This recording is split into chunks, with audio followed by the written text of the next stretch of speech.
வணக்கம் and welcome to வணக்கம் நண்பா யூடியூப் சேனல். ஸோ போன கிளாஸில் நம்ம இப்போ இமேஜ் பார்த்துட்ருக்கோம். இமேஜஸ்ங்கிற கேட்டகரி பார்த்துட்ருக்கோம். ஸோ இந்த இமேஜ் கேட்டகரியில் போன கிளாஸில் ஒர்க்கிங் வித் இமேஜஸ்ங்கிற பேசிக் பார்த்தோம். ஸோ இப்போ ரெண்டாவதாக இருக்கக்கூடிய preparing simple images for tracking. So ஆக்சுவலாக இது ரொம்ப சிம்பிள் கிளாஸ் தான். அடுத்த class preparing complex image for tracking. So இந்த ரெண்டு கிளாஸுமே பார்த்தீங்கன்னா சிம்பிளாக முடிஞ்சிடும். ஃபஸ்ட்டு 2ல் இந்த ரெண்டு இமேஜை நம்ம எப்படி ட்ரேஸ் பண்ணுறதுக்கு எப்படி அதை ப்ரிப்பேர் பண்ணுறதுங்கிறது தான். ஸோ அதாவது நம்ம இமேஜ் ட்ரேஷிங் இருக்குது பார்த்தீங்களா, இமேஜ் ட்ரேஸு, இதை பண்ணுறதுக்காக இந்த 2ம் 3யும் பண்ணணும். ஸோ இது செப்பரேட் கிளாஸு. ஸோ இந்த செகண்ட் கிளாஸ் இப்போ பார்க்க போகிறோம். தேர்ட் கிளாஸில் கீழே 2 இமேஜ் வச்சுருக்கேன். இந்த 2 இமேஜ் தான் தேர்ட் கிளாஸில் பார்க்க போகிறோம். ஸோ இந்த செகண்டு தேர்டு இந்த ரெண்டையும் பார்த்தீங்கன்னா தான் உங்களுக்கு இமேஜ் ட்ரேஸ் பண்ணுறது எப்படிங்கிறத நம்ம ஈஸியாக பண்ண முடியும். ஓகே, இப்போ இதை நான் பேக் போயிட்டு second preparing simple images for ட்ராக்கிங்கிறத நாம் இப்போ பார்க்க போகிறோம். ஃபஸ்ட்டு இதை ட்ரேஸ் பண்ணணும். ஓகேங்களா, இதை ட்ரேஸ் பண்ணுறதுக்கு நாம் 4th கிளாஸ் போய் ட்ரேஸ் பண்ணுறதுக்கு இதை ஓரளவுக்கு நம்ம இந்த மாதிரி பிளாக் லைட்டாக இருக்குது பார்த்தீங்களா, இந்த மாதிரி பேப்பர் மாதிரி இருக்குது பார்த்தீங்களா, இந்த மாதிரி ஸ்கெட்சு மட்டும் இருக்கணும். அப்போ தான் ஈஸியாக ட்ரேஸ் ஆகும். இல்லைனா இதெல்லாம் மங்கலாக இருக்கிறனால ட்ரேஸ் ஆகாது. இந்த மாதிரி கருப்பாக இருக்குது அந்த மாதிரிலாம் இல்லைன்னா நல்லாயிருக்கும். இந்த லைன் மட்டும் ட்ரேஸ் பண்ணி எடுக்கலாம். ஆனால் நம்ம ஃபோட்டோஷாப்பில் இது ஈஸியாக பண்ணலான்னு உங்களுக்கே தெரியும். ஸோ இதெல்லாம் ஷார்ப்னஸ் பண்ணால் உங்களுக்கு லைன்ஸ் நல்லா கிடச்சிரும். அதே மாதிரி இதில் பார்த்தீங்கன்னா இந்த பீஸை மட்டும் நான் எடுத்து ட்ரேஸ் பண்ணணும். ட்ரேஸ் பண்ணுறதுக்கு இதை நான் க்ராப் பண்ணணும். அதெல்லாம் ஃபோட்டோஷாப்பில் தான் அதெல்லாம் ஈஸியாக இருக்கும். ஸோ அதுதான் ப்ரிப்பேர் பண்ண போகிறோம். இந்த 2 இமேஜ் வச்சு இப்போதைக்கு சிம்பிள் இமேஜ், அதாவது இது ரெண்டுமே சிம்பிள் இமேஜ், கீழே இருக்கிற இது ரெண்டும் காம்ப்ளிகேட்டட் இமேஜ். ஸோ அதனால் ஃபஸ்ட்டு சிம்பிள் இமேஜுக்கு ஒரு கிளாஸு. ஸோ இந்த இமேஜை செலக்ட் பண்ணிட்டீங்கன்னா அங்கே மேலே பார்த்தீங்கன்னா எடிட் ஒரிஜினல்னு ஒன்று வரும். ஆனால் டெக்ஸ்ட்டு செலக்ட் பண்ணால் வராது. இப்போ பார்த்தீங்கன்னா இமேஜ் செலக்ட் பண்ணால் எடிட் ஒரிஜினல்னு வந்துருச்சு. ஸோ இதை நம்ம கிளிக் பண்ணும்போது என்ன ஆகும்னு பார்த்தீங்கன்னா நேரடியாக நம்மளுக்கு ஃபோட்டோஷாப் ஓப்பன் ஆகும். இப்போ நான் இதை செலக்ட் பண்ணிட்டேன், எடிட் ஒரிஜினலை நான் கிளிக் பண்ணுறேன், எனக்கு ஃபோட்டோஷாப் ஓப்பன் ஆகுது. ஆனால் இந்த இடத்துல முக்கியமாக நீங்கள் தெரிஞ்சுக்க வேண்டியது, இந்த இடத்துல உங்களுக்கு ஃபோட்டோஷாப் ஓப்பன் ஆகாது. ஏன் ஓப்பன் ஆகாதுன்னா உங்களுக்கு நீங்கள் எடிட் ஒரிஜினல் கிளிக் பண்ணிங்கன்னா உங்களுக்கு பெயிண்ட்டு தான் ஓப்பன் ஆகும். ஸோ இந்த பெயிண்ட்டு ஓப்பன் ஆச்சுன்னா அதை எப்படி ஃபோட்டோஷாப்பில் ஓப்பன் பண்ணுறதுங்கிறத நான் தனியாக ஒரு கிளாஸ் ஒன்று போட்டிருக்கேன். சரிங்களா, அந்த கிளாஸ் டெஸ்கிரிப்ஷனில் வீடியோ லிங்க் கொடுத்துருக்கேன். இல்லைனா ரைட் சைடில் ஐ பட்டன் இருக்கும், அந்த ஐ பட்டனை கிளிக் பண்ணிங்கன்னா உங்களுக்கு வரும். அதோட இது பார்த்தீங்கன்னா எடிட் ஒரிஜினல் டு ஃபோட்டோஷாப்னு சொல்லிட்டு கிளாஸ் போட்டிருப்பேன். அந்த கிளாஸ் பார்த்தீங்கன்னா தான் உங்களுக்கு எடிட் ஒரிஜினல் கிளிக் பண்ணால் உங்களுக்கு இந்த மாதிரி ஃபோட்டோஷாப்பில் வரும். இல்லைனா பெயிண்ட்டில் போயிடும், பெயிண்ட்டில் ஓப்பன் ஆகும் இந்த இமேஜ். ஸோ அதனால் அந்த கிளாஸை போய் பாருங்கள். ரைட் சைடு ஐ பட்டன் இல்லைனா டெஸ்கிரிப்ஷனில் கொடுத்துருக்கேன். ஸோ இதை செலக்ட் பண்ணியாச்சு, எடிட் ஒரிஜினல் கொடுத்தாச்சு. அந்த கிளாஸ் போய் நீங்கள் அதை எப்படி பண்ணணுன்னு பண்ணிவிட்டு வாங்க. பண்ணிவிட்டு வந்தீங்கன்னா உங்களுக்கும் ஃபோட்டோஷாப் ஓப்பன் ஆகும். ஸோ இந்த மாதிரி இப்போ ஃபோட்டோஷாப் ஓப்பன் ஆயிடுச்சு. இப்போது இதை எப்படி இந்த இடத்துல இதெல்லாம் போக்கிட்டு கரெக்டாக நம்மளுக்கு லைன்ஸ் மட்டும் எடுக்கிறதுங்கிறத பார்க்கலாம். ஸோ இப்போ நம்ம இமேஜ் போகிறோம். ஸோ இமேஜில் அட்ஜஸ்ட்மெண்ட்டில் லெவல்னு இருக்கும், லெவல்ஸ். ஃபோட்டோஷாப் நான் டுட்டோரியல் பேசிக்ஸ் ஒரு சில இதெல்லாம் போட்டிருக்கேன், பட் ஃபுல் டுட்டோரியல் நான் போடுவேன், கவலைப்படாதீங்க. சரி, ஓகே. லெவல் ஓப்பன் பண்ணியாச்சு. இதில் ரைட் சைடு இருக்குது பார்த்தீங்களா, இது பிளாக் லைன்ஸ், அதாவது பிளாக்காக இருக்கிறதெல்லாம் ஷார்ப் பண்ணும், அதாவது இன்னும் பிளாக்காக மாற்றும். அதுதான் இந்த லெஃப்ட் சைடு இருக்கிறது.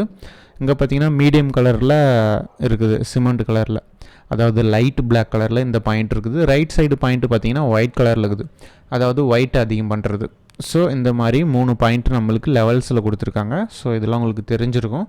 ஸோ இந்த லெஃப்ட் சைடில் இருக்கிற பிளாக் பாயிண்ட்டை நான் ரைட் சைடு கொண்டு போகிறேன். எனக்கு இங்கே பாருங்கள் மாறுது, இப்படி இருந்துச்சு.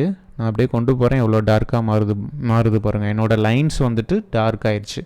ஸோ ட்ரேஸ் பண்ணுறதுக்கு ஈஸியாக இருக்கும். ஆனால் இங்கே பார்த்தீங்கன்னா குட்டி குட்டியாகிற லைன்ஸு கூட, குட்டி குட்டியாகிற அந்த கிரிக்கல்ஸ், குட்டி குட்டியாகிற அந்த பேப்பரோடைய அந்த சுருக்கம் கூட அதிகமாக டார்க் ஆகுது. ஸோ அதுக்கு நம்ம ஒயிட் பாயிண்ட்டு நம்ம லெஃப்ட்டில் கொண்டு வரணும். அப்படி கொண்டு வரும்போது இங்கே பார்த்தீங்களோ லைன்லாம் பர்க்காவாக கிடச்சிருச்சு, லைன்லாம் பக்காவாக.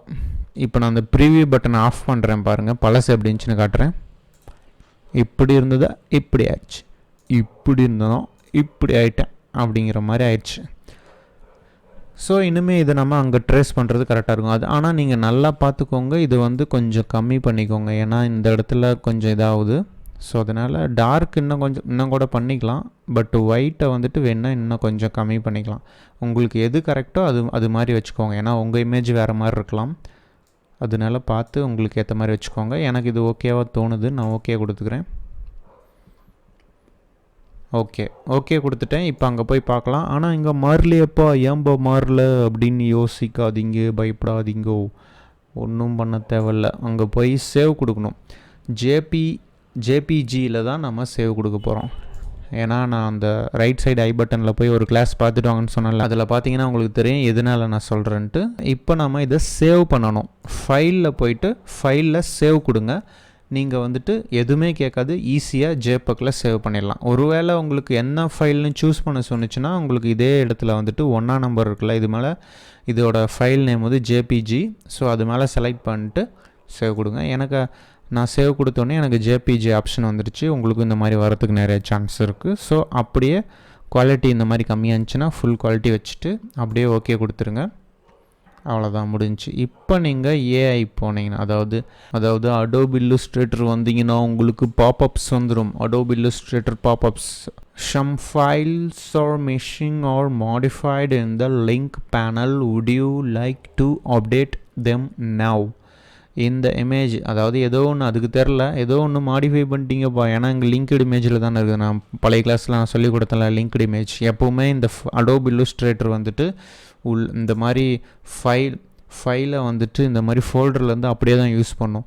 இப்போ நான் இங்கே சேவ் பண்ணனால இங்கே மாறிக்கிச்சு, ஆனால் இங்கே வந்துட்டு இப்படி இருக்குல்ல, பழசு இருக்குல்ல, ஸோ அதான் கேட்குது, மாடிஃபை பண்ணிட்டீங்களேப்பா, என்னப்பா இப்படி பண்ணுறீங்க, அதை வந்து நீங்கள் அப்டேட் பண்ண விரும்புகிறீங்களா? ஆமாம், எஸ் கொடுக்குறேன். இங்கே பார்த்தீங்களா, அப்டேட் ஆகிருச்சு.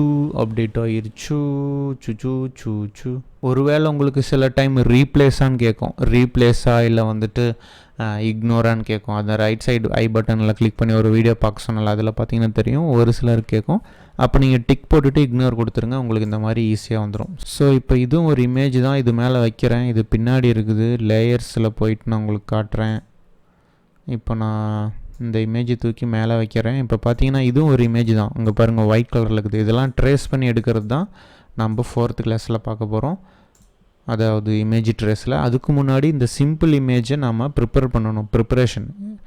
ஸோ அந்த ப்ரிப்பரேஷன் தான் பண்ணிகிட்ருக்கோம். அதில் ஒன்று முடிஞ்சிருச்சு. இப்போ அடுத்த ப்ரிப்பரேஷன் வந்துட்டு இதை செலக்ட் பண்ணிட்டு இந்த பீஸை மட்டும் நான் ட்ரேஸ் பண்ணி எடுக்கணும். ஸோ நான் திரும்பவும் எடிட் ஒரிஜினல் திரும்பவும் கொடுக்குறேன். ஸோ இன்னொரு டேப் ஓப்பன் ஆயிடுச்சு, அது 1 இது 2. இந்த இடத்துல பார்த்தீங்கன்னா இதை நான் வந்துட்டு கிராப் பண்ண போகிறேன். கீபோர்டில் சி அழுத்தினா எனக்கு இந்த மாதிரி வந்துடும், சி. அதுக்கப்புறம் நான் இந்த மாதிரி செலக்ட் பண்ணேன்னா எனக்கு இந்த மாதிரி செலக்ட் ஆயிரும். ஸோ அதுக்கப்புறம் ஜஸ்ட் இந்த டெலிட் கிராப்டு பிக்சல்னு உங்களுக்கு டிக் மார்க் இருக்கும். அப்படி இருந்துச்சுன்னா போதும், உங்களோட கீபோர்டில் என்டர் அழுத்திடுங்க, இல்லைனா அது செக் பண்ணிக்கோங்க.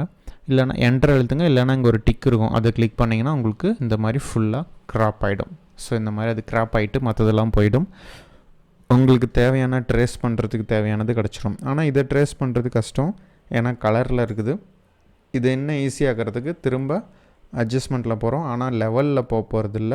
இப்போ நம்ம போக போகிறது டிசாஸ்ட்ரேட் அப்படிங்கிறத கிளிக் பண்ணலாம். டிசாஸ்ட்ரேட்னா கலர்லாம் தூக்கி விட்ரும். திரும்ப இமேஜில் அட்ஜஸ்ட்மெண்ட்டில் இன்வெர்ட் இருக்குல்ல, அதை கிளிக் பண்ணுங்கள். இன்வெர்ட் கிளிக் பண்ணுங்கள், இந்த மாதிரி உங்களுக்கு வந்துடும். இப்போ பார்த்தீங்கன்னா ஒயிட்டு பிளாக் கிடச்சிருச்சு. இப்போ பழைய மாதிரி தான் அட்ஜஸ்ட்மெண்ட்டில், இமேஜில் அட்ஜஸ்ட்மெண்ட்டில் லெவல்ஸ் போயிடுங்கோ. இது வந்து அதுக்கேற்ற மாதிரி இது மாறும், பார்த்துக்கோங்க.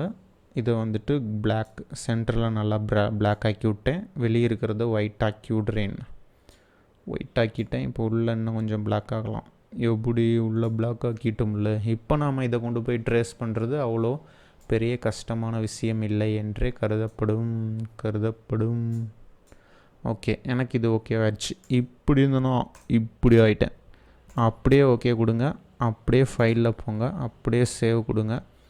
ஜேபிஜியில் தான் இருக்குது, அப்படியே ஓகே கொடுத்துருங்க. ஒருவேளை உங்கள் இமேஜ் பிஎன்ஜி இருந்துச்சுன்னா ஜேபக்காக மாற்றி அதை யூஸ் பண்ண கற்றுக்கோங்க, இல்லைனா உங்களுக்கு ப்ராப்ளம் வரும். சப்போஸ் இந்த இமேஜ் வந்துட்டு இந்த இமேஜெலாம் வந்துட்டு பிஎன்ஜியாக இருந்துச்சுன்னா நீங்கள் அதை கன்வெர்ட் பண்ணி ஜேபக்கில் வச்சு யூஸ் பண்ணுங்கள். ஏன்னா அந்த செட்டிங்கில் JPEG தான் நம்ம செலக்ட் பண்ணியிருக்கோம். அது நீங்கள் அந்த ரைட் சைடில் இருக்கிற ஐ பட்டன் கிளிக் பண்ணி அந்த வீடியோ பார்த்துருந்தீங்கன்னா உங்களுக்கு வந்துட்டு தெரியும். JPEGல தான் நம்ம பண்ணியிருப்போம். ஸோ இப்போ நான் இங்கே வரேன். எனக்கு வந்து இது கேட்குது. எஸ் கொடுத்துட்டா எனக்கு மாறிக்குது. எப்படி இருந்த பில்டிங் அந்த பீஸு மட்டும் எனக்கு வந்துருச்சு பார்த்தீங்களா. ஸோ இதுக்கப்புறம் இதெல்லாம் வந்துட்டு ஒயிட் கலர்லாம் பேக்ரவுண்ட் இருக்குது, அதெல்லாம் ரிமூவ் பண்ணுறது நம்ம 4th கிளாஸில் பார்க்கலாம். ஸோ இப்போது ப்ரிப்பரேஷன் சிம்பிள் இமேஜை வந்து ப்ரிப்பேர் பண்ணியாச்சு. அடுத்த கிளாஸில் வந்துட்டு காம்ப்ளெக்ஸ் இமேஜை நம்ம ப்ரிப்பேர் பண்ணலாம். இதை வந்துட்டு முடிச்சாச்சு. ஸோ நெக்ஸ்ட் கிளாஸில் ப்ரிப்பேரிங் காம்ப்ளெக்ஸ் இமேஜஸ் ஃபார் ட்ரேசிங்னு சொல்லிட்டு இந்த 2 இமேஜை நம்ம பார்க்கலாம். So thank you friends.